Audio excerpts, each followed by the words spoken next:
I am the Tofu Golem. Please enjoy the video. In this video, I will compare the Fiat 500X and the Renault Captur.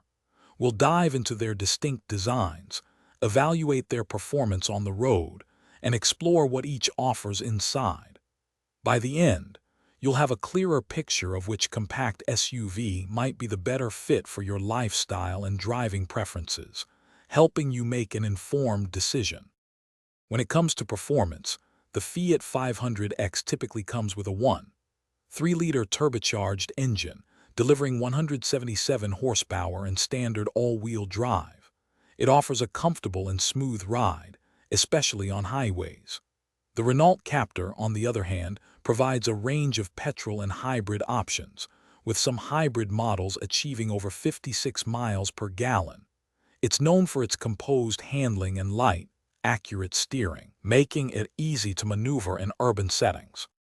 Inside, the Fiat 500X presents an attractive cabin with a well-laid-out control system and comfortable seats.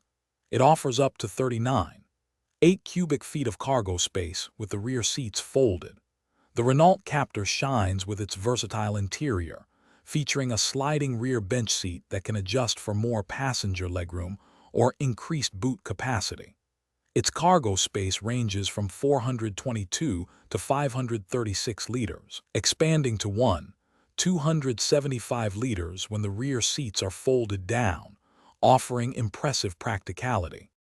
Considering value, the Fiat 500X stands out with its unique Italian styling, though some find it a bit pricey for its class, and reliability reports are mixed. The Renault Captur generally offers strong practicality, a comfortable ride, and efficient hybrid powertrains, often presenting a more keenly priced option. For a stylish and comfortable city car, the 500X is appealing. For overall versatility and fuel economy, the Captur often takes the lead.